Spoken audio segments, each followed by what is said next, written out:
राधे राधे। जय श्री कृष्णा। जय माता दी। जैसा कि कल माता रानी का 9वां दिन है और इसके पहले हमने 8 माताओं की कथा के बारे में सुना था और माता के इन 9 रूपों को नव दुर्गा के नाम से जाना जाता है।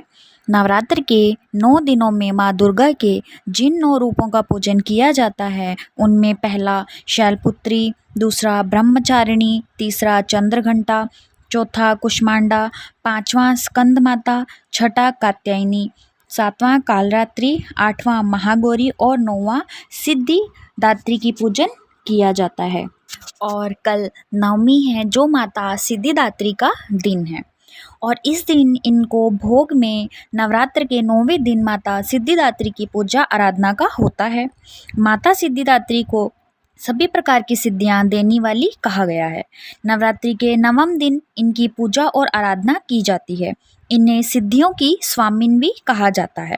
9वीं तिथि का व्रत कर माता की पूजा आराधना करने के बाद माता को तिल का भोग लगाना इस दिन कल्याणकारी रहता है।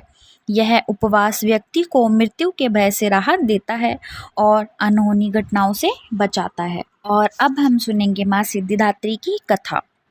पौराणिक मान्यताओं के अनुसार ब्राह्मण के प्रारंभ में भगवान भोलेनाथ ने देवी आदि पराशक्ति की आराधना की।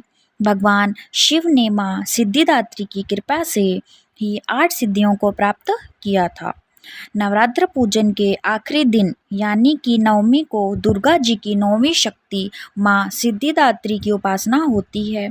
इस बार नवमी 23 अक्टूबर 2023 को है। देवी सभी प्रकार की सिद्धियों को देने वाली है। इस दिन जो भक्त विधि विधान और पूरी निष्ठा के साथ माँ का पूजन करते हैं उन्हें सभी सिद्धियों की प्राप्ति होती है। सृष्टि में कुछ भी उसके लिए अगम्य नहीं रह जाता। ब्रह्मांड पर पूर्ण विजय प्राप्त करने का सामर्थ्य उनमें आ जाता है। सिद्धियों की प्राप्ति के लिए मनुष्य ही नहीं, देव, गंधर्व, असुर, ऋषि आदि सभी इनका पूजन करते हैं। इतना ही नहीं, माँ सिद्धिदात्री शोक, रोग और भय से मुक्ति भी देती हैं। जानिए नवरात्र के 9वें दिन की पूजा विधि। अब सुनेंगे हम लोग पूजा विधि। दुर्गा पूजा में इस तिथि को विशेष हवन किया जाता है। यह 9 दुर्गा का आखिरी दिन भी होता है, तो इस दिन माता सिद्धिदात्री के बाद अन्य देवताओं का भी पूजा जाता है। सर्वप्रथम माता की चौकी पर माँ सिद्धिदात्री की तस्वीर या मूर्ति रख आरती और हवन किया जाता है। हवन करते वक्त सभी देवी देवताओं के नाम से आहुति देनी चाहिए। बाद में माता के नाम से आहुति देनी चाहिए। दुर्गा सप्तशती के सभी श्लोक मंत्र रूप हैं, अतः सप्तशती के सभी श्लोक के साथ आहुति दी जा सकती है। देवी के बीज मंत्र ओम ह्रीं क्लीं चामुंडाय विचे नमो नमः से कम 108 बार आहुति दें। भगवान शंकर और ब्रह्मा जी की पूजा के बाद अंत में आरती करनी चाहिए।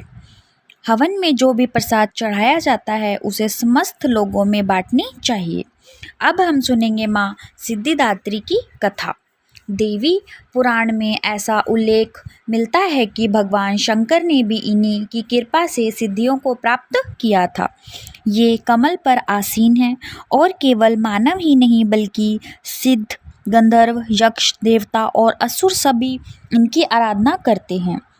संसार में सभी वस्तुओं को सहज और सुलभता से प्राप्त करने के लिए नवरात्र के 9वें दिन इनकी पूजा की जाती है।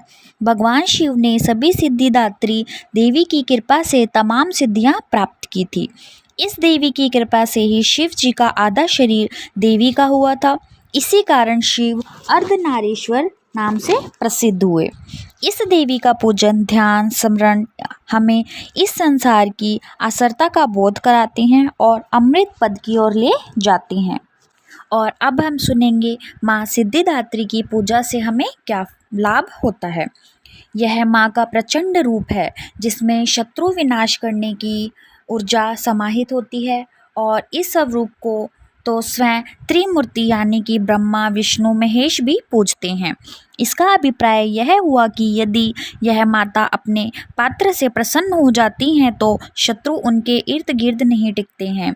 साथ ही उसको त्रिमूर्तियों की भी ऊर्जा प्राप्त होती है। जातक की कुंडली का छठा भाव और 11वां भाव इनकी पूजा से सशक्त है, लेकिन साथ साथ तृतीय भाव में भी जबरदस्त ऊर्जा आती है। शत्रु पक्ष परेशान कर रहे हों, कोर्ट केस हो, तो माता के इस स्वरूप की पूजा करने का विशेष लाभ मिलता है। अब माँ सिद्धिदात्री की पूजा का महत्व जानिए। माँ सिद्धिदात्री माँ दुर्गा का 9वां स्वरूप है। सिद्धिदात्री का अर्थ है सिद्ध देने वाली माँ। माँ सिद्धिदात्री की पूजा करने से हमें 8 प्रकार की सिद्धियाँ प्राप्त होती है। भगवान शिव के द्वारा महाशक्ति की पूजा करने पर माँ शक्ति ने प्रसन्न होकर उन्हें यह 8 सिद्धियाँ प्रदान की थी। यह माँ दुर्गा का अत्यंत शक्तिशाली स्वरूप है। देवी दुर्गा का यह रूप समस्त देवताओं के तेज से प्रकट हुआ है। असुर महिषासुर के अत्याचार से परेशान होकर सब देवगण भगवान भोलेनाथ एवं विष्णु भगवान के समक्ष सहायता हेतु गए। तब वहाँ उपस्थित सभी देवगणों से एक तेज उत्पन्न हुआ। उस तेज से एक दिव्य शक्ति का निर्माण हुआ, जिन्हें सिद्धिदात्री के नाम से जाना गया। और इसी के साथ हमारी कथा आप लोगों को कैसी लगी? अगर पसंद आई तो और कथा सुनने के लिए हमारे चैनल को सब्सक्राइब करें और कमेंट भी ज़रूर करें। राधे राधे, जय श्री कृष्णा, जय माता दी।